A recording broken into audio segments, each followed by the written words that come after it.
Yahobu, Bapak Ibu Pendeta, Sinenge, Majelis dan warga Gereja Amin, ini adalah channel YouTube Sinode Gereja Amin. Karena itu, bagi yang mencintai Gereja Amin, tontonlah, subscribe, like, dan bagikan. Gereja Amin yang tangguh, mandiri, dan peduli. Tuhan Yesus memberkati.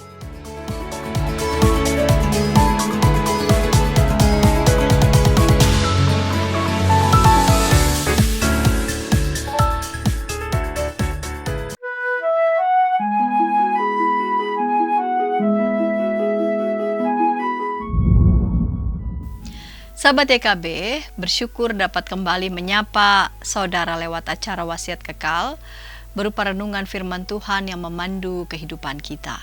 Saya Pendeta Santiani Manurung dari GKI Kriya Merpati Mas.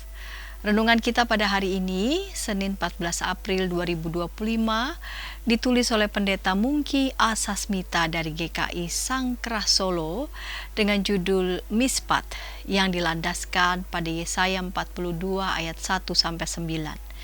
Dan yang akan menjadi pusat perenungan kita adalah Yesaya 42 ayat 3. Sebelum membaca firman Tuhan, mari kita berdoa. Jalan-Mu ya Tuhan, itulah yang kami rindukan, ingin kami terus tapaki dalam hidup kami. Mengawali hari yang baru, sebelum kami menjalani hari ini, kami mau mendengarkan dan merenungkan firman-Mu. Bimbinglah kami ya Bapa. Amin. Sahabat, saya akan bacakan untuk kita Yesaya 42 ayat 3 dengan karlah firman Tuhan.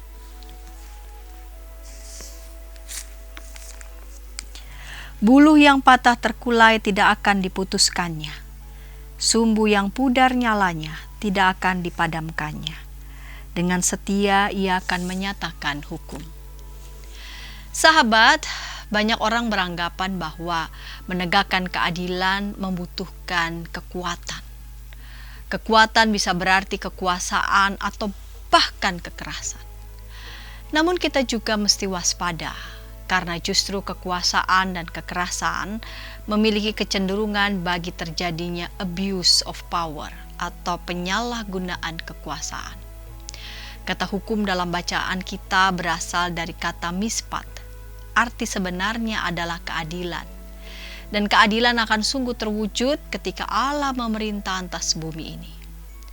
Hal itu karena Allah menegakkan keadilan bukan dengan kekuatan atau kesewenang-wenangan, melainkan dengan kelemah lembutan yang memulihkan dan membangkitkan cahaya kehidupan atau pengharapan.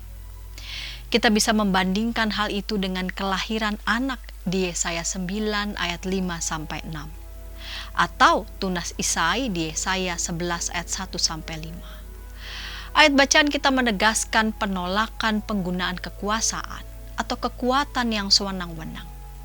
Kelemah lembutan, kerendahan hati, dan belas kasih yang tuluslah yang akan dilakukan oleh Allah dalam menegakkan hukum dan keadilannya di dunia ini. Itu juga yang dilakukan oleh Tuhan Yesus yang menegaskan misi mesianik atau penyelamatannya. Sahabat, wujudkanlah mispat atau keadilan dan kehendak Allah dalam kehidupan kita melalui kelemah lembutan dan belas kasih yang tulus. Dengan demikian kita juga ikut serta dalam karya pemulihan dan membangkitkan cahaya kehidupan. Itulah tanda-tanda kerajaan Allah.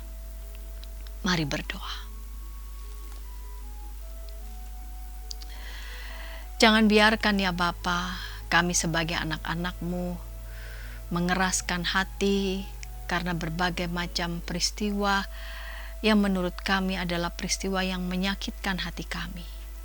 Kami merasa kami diperlakukan tidak adil, dan karena itu kami ingin membalaskan rasa sakit hati kami dengan tindakan kekerasan sehingga keadilan itu boleh tegak. Itu semua justru akan menghasilkan sesuatu yang jauh akan lebih merusak, dan dampaknya tidaklah membawa kebaikan bagi siapapun. Tolong kami ya Tuhan, dalam rahmat kasih-Mu kami boleh terus memohon kekuatan pada Tuhan agar kiranya keadilan itu boleh sungguh terwujud melalui kesediaan kami untuk melakukan tindakan mengasihi, dan juga dengan penuh kelemah lembutan kami mendoakan diri kami maupun juga banyak orang, sehingga kami tetap boleh setia berupaya dengan kekuatan yang datangnya dari Tuhan untuk boleh mewujudkan keadilan yang berasal dari Tuhan. Sehingga dengan demikian kami boleh menghadirkan tanda-tanda kerajaan Allah. Amin. Demikian renungan kita hari ini. Jangan lupa subscribe, like, dan bagikan kepada sahabat-sahabat kita yang lain. Tuhan memberkati.